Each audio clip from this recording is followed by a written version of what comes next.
बहुत समय पहले हरितानंद जंगल में दो शेर रहते थे, रुद्रवीर और विक्रम भैरव। यह बस नाम के सगे थे। खून का रिश्ता था, लेकिन दिलों में जंग छिड़ी थी। एक तरफ था न्यायप्रिय, मेहनती और दूरदर्शी राजा रुद्रवीर, और दूसरी तरफ था लालच और अहंकार में डूबा विक्रम भैरव। सुन लो हरितानंद के सभी जीव जंतु, यह इलाका रुद्रवीर का है और यहाँ के नियम भी रुद्रवीर के होंगे। बरसों से यही रिवाज है कि मांसाहारी जीव शिकार करें तो केवल बूढ़े और अशक्त जानवरों का करें। कभी भी जवान और सक्षम जीव पर पंजा उठाने की भूल मत करना, वरना सजा ऐसी मिलेगी कि आने वाली पीढ़ियां भी याद रखेंगी। हमारा जंगल तभी फल फूल सकता है जब हर प्रजाति सुरक्षित हो। महाराज, मैं हूँ मीनू चूहा। अगर मेरी बात सुनने की इजाजत दे तो मैं कुछ बोलूं। मीनू चूहा कहना क्या चाहते हो, खुलकर बताओ। महाराज, शाकाहारी जीवों की हालत दिन ब दिन खराब होती जा रही है। जंगल की जो जमीन अनाज उगाने लायक थी, उस पर तो आपके भाई विक्रम भैरव का कब्जा है। बाकी जमीन इतनी बंजर है कि चाहे कितनी मेहनत करें, पेट भरने लायक अनाज नहीं मिलता। महाराज, आज तो किसी तरह गुजर बसर हो रही है, लेकिन आने वाले दिनों में भूख हमारा सबसे बड़ा दुश्मन होगी। मीनू, तुम्हारी बात गंभीर है, लेकिन हर मुद्दे का हल एक ही दिन में नहीं निकलता।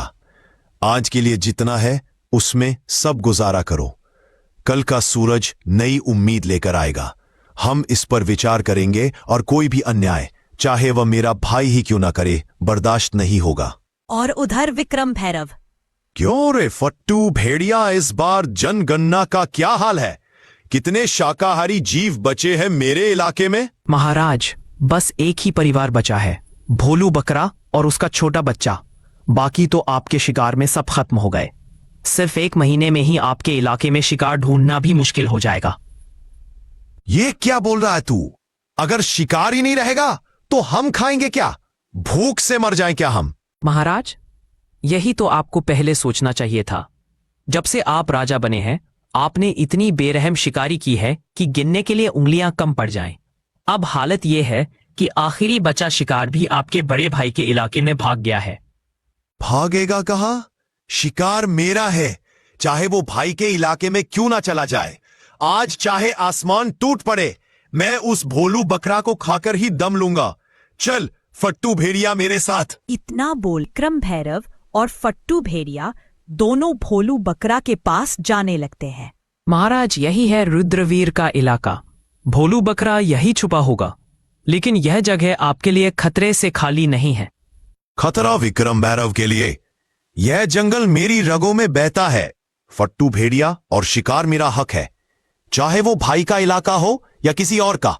आज भोलू बकरा का अंत पक्का है। अचानक झाड़ियों के पीछे से भोलू बकरा और उसका बच्चा दिखाई देते हैं, डर के मारे कांपते हुए। भागो मत, तुम्हारा वक्त आ गया है।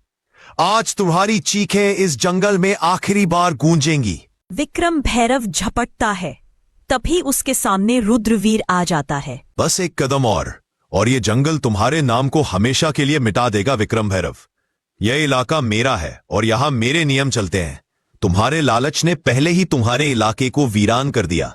अब तुम मेरी प्रजा पर पंजा उठाओगे। जब तक रुद्रवीर जिंदा है, कोई भी मासूम इस जंगल में डर के साये में नहीं जिएगा। तू मुझे रोक सकेगा? तू सिर्फ अपनी प्रजा का राजा है। मैं इस पूरे जंगल का शेर हूं। मेरा शिकार मुझसे छीनने की हिम्मत कैसे हुई तुझ में? हिम्मत नहीं, फर्ज कहो इसे। राजा वो नहीं जो ताकतवर हो, राजा वो है जो कमजोर को भी उतना ही जीने का हक दे जितना खुद जीता है। अगर तुझे भूख लगी है तो मैं तुझे शिकार दूंगा, लेकिन इस भोलू बकरा का एक बाल भी बांका नहीं होने दूंगा। ठीक है भाई, आज तेरे इलाके का कानून मान लेता हूं, लेकिन याद रख, जंगल के हर कोने में तू नहीं होगा, और जब मैं अकेला शिकार देखूंगा, कोई नहीं आएगा उसे बचाने। विक्रम भैरव मुड़कर चला जाता है। रुद्रवीर भोलू बकरे को और उसके बच्चे को अपनी सुरक्षा में लेकर जंगल के अंदर ले जाता है। समय विक्रम भैरव का अड्डा। आधा चांद आसमान में है, चारों ओर अंधेरा और ठंडी हवा। विक्रम भैरव गुफा के पास बैठा है, उसकी आंखों में लाल चमक। फट्टू भेड़िया पास में खड़ा है, डर और उत्सुकता के बीच। फट्टू भेड़िया, आज की हार मैं भूला नहीं। शेर खान ने सबके सामने मेरी इज्जत मिट्टी में मिला दी, लेकिन जंगल में ताकतवर वही नहीं होता जो सीधे पंजा मार दे। ताकतवर वो होता है जो दुश्मन के किले को अंदर से गिरा दे। महाराज, आपका क्या मतलब है? मतलब ये कि अब हम रुद्रवीर के इलाके में ऐसे बीज बोएंगे जो उसकी प्रजा को उसी के खिलाफ कर दे। हम पहले उसके जंगल में अराजकता फैलाएंगे, अनाज चुराएंगे, पानी के स्रोत गंदे करेंगे ताकि उसकी प्रजा भूखी और प्यासी हो जाए। फिर जब लोग उसके फैसलों से नाराज होंगे तो मैं आऊंगा उनके लिए मुक्तिदाता बनकर। इतना बोलकर विक्रम भैरव और फट्टू भेड़िया दोनों रात में रुद्रवीर के इलाके में चले जाते हैं और वहां जाकर तालाब में सड़ा हुआ मांस फेंक देते हैं और गुफा से अनाज को चुरा लेते हैं और फिर अपने जंगल वापस आ जाते हैं। तभी अगली सुबह। महाराज, आज सुबह जब मैं सीमा की गश्त पर निकला तो मैंने कई जगह पैरों के निशान देखे। वह हमारे इलाके के नहीं हैं।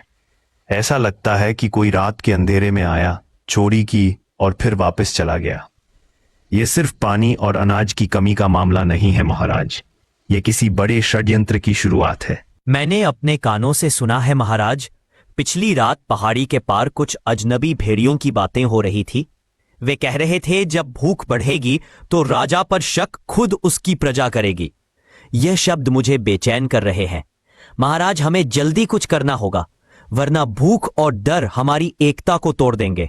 महाराज, मैं तो बस पानी लेने तालाब गया था, लेकिन वहां की हालत देखकर मेरा दिल बैठ गया। पानी में से सड़ी हुई बदबू आ रही है, मछलियां ऊपर तैर रही है। अगर ऐसे ही रहा तो ना हम पी पाएंगे ना फसल उगेगी। मुझे तो लगता है कि यह काम किसी अंदर के गद्दार का भी हो सकता है जो दुश्मन का साथ दे रहा है। महाराज, मैं आपसे एक बात साफ साफ कहूंगी, यह काम सीधा साधा नहीं है। यह योजना किसी ऐसे के दिमाग से निकली है जो हमें अंदर से कमजोर करना चाहता है। विक्रम भैरव के पंजे सीधे हमारे इलाके तक नहीं पहुंच सकते, लेकिन उसकी चालाकी जरूर पहुंच सकती है। अगर आप कहे तो मैं रात में गुप्त रूप से उसके इलाके में जाकर पता लगा सकती हूं कि वो क्या साजिश रच रहा है। तो मेरे साथियों, आज हम सिर्फ अपनी हुकूमत नहीं बल्कि पूरे जंगल का भविष्य बचाने जा रहे हैं। विक्रम भैरव ने सोचा कि वो भूख और डर फैलाकर हमें तोड़ देगा, लेकिन वह भूल गया कि एकजुट जंगल को कोई नहीं तोड़ सकता। विजय घोड़ा, तुम्हारी रफ्तार पूरे जंगल में सबसे तेज है।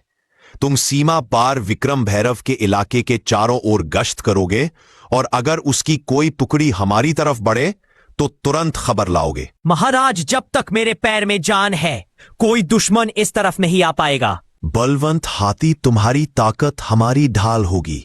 तुम अनाज के भंडार के पास रहोगे ताकि विक्रम भैरव का कोई आदमी चोरी ना कर सके।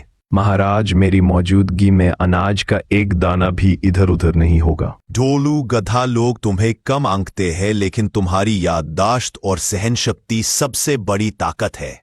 तुम जंगल के हर घर जाओगे और सबको समझाओगे कि विक्रम भैरव की अफवाहों पर भरोसा ना करे। महाराज, जब तक मेरी आवाज पहुंचेगी कोई भी अपने राजा पर भरोसा खोएगा नहीं। मीनू चूहा, तुम्हारा कद छोटा है लेकिन काम बड़ा। तुम विक्रम भैरव के अड्डे के अंदर घुसकर उसकी खाने पीने की चीजें कुतर दोगे ताकि उसकी टोली कमजोर हो जाए। समझ जाइए महाराज, अब विक्रम भैरव को दांत दिखाने से पहले दांत साफ करने पड़ेंगे। और लूना लोमड़ी, तुम्हारा काम सबसे मुश्किल है। तुम विक्रम भैरव के बीच फूट डालोगी। फट्टू भेड़िए को यकीन दिलाओ कि विक्रम भैरव उसे धोखा देने वाला है और जब उनके बीच लड़ाई होगी हम वार करेंगे। महाराज, विक्रम भैरव को नहीं पता कि खेल अभी शुरू हुआ है। योजना बन चुकी थी। अब ये सिर्फ ताकत की लड़ाई नहीं थी, ये थी दिमाग, हिम्मत और एकता की परीक्षा। जंगल की सांसें तेज हो चुकी थी क्योंकि विक्रम भैरव को खबर तक नहीं थी कि रुद्रवीर ने मोर्चा संभाल लिया है। फट्टू तू भेड़िए, आज भोलू बकरा मेरे पंजे से नहीं बच पाएगा। जो भी सामने आए उसे रौंद देना।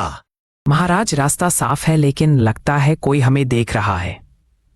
कुछ भी नहीं होगा अब होगी तो सिर्फ मौत, वो भी रुद्रवीर की। चलो पहले उसके सूखे मांस के बोरे में छेद कर देता हूं, फिर उसके पानी के घड़े में भी। अब देखता हूं कितने दिन ताकत में रहता है। इधर हाथी और लोमड़ी विक्रम भैरव के सामने आ जाता है। रास्ता बंद है, अगर एक कदम भी आगे बढ़ाया तो सीधा आसमान में उछाल दूंगा। मेरे रास्ते से हट जा हाथी, वरना तेरे कान फाड़ दूंगा। कोशिश करके देख ले। हाँ हाँ फट्टू भेड़िए, सुना है विक्रम भैरव तुम्हारे हिस्से का शिकार खुद खाने वाला है। तुम उसके लिए सिर्फ नौकर हो। क्या वो मुझे धोखा देगा? सोच ले, अभी भोलू बकरा तेरे पंजे में आ सकता है, वरना विक्रम भैरव सब खा जाएगा। महाराज विक्रम भैरव जंगल में प्रवेश कर चुका है, जल्दी चलिए महाराज।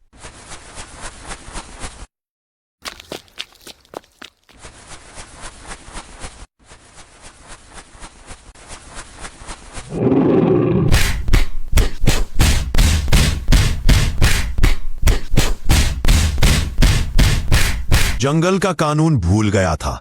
विक्रम भैरव आज तुझे जिंदा छोड़ रहा हूं ताकि तू याद रखे राज ताकत से नहीं, एकता और न्याय से चलता है। रुद्रवीर, तूने मुझे जिंदा छोड़कर गलती की।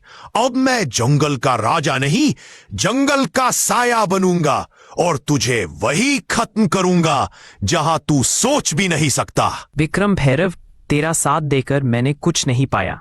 अब मैं रुद्रवीर महाराज के पास जा रहा हूं।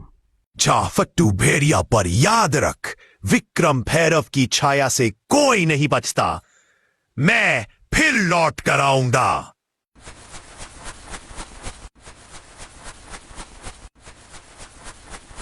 इस जंगल में कोई भी राजा नहीं है। राजा सिर्फ न्याय है, और न्याय कहता है जो प्रकृति से विश्वासघात करे उसकी जगह यहां नहीं। तो दोस्तों, इस तरह रुद्रवीर विक्रम भैरव को एक और जिंदगी जीने का मौका देता है और फिर हरितानंद जंगल फिर से शांत हो गया। लूना लोमड़ी, विजय घोड़ा और बलवंत हाथी सब अपने अपने काम में लग गए।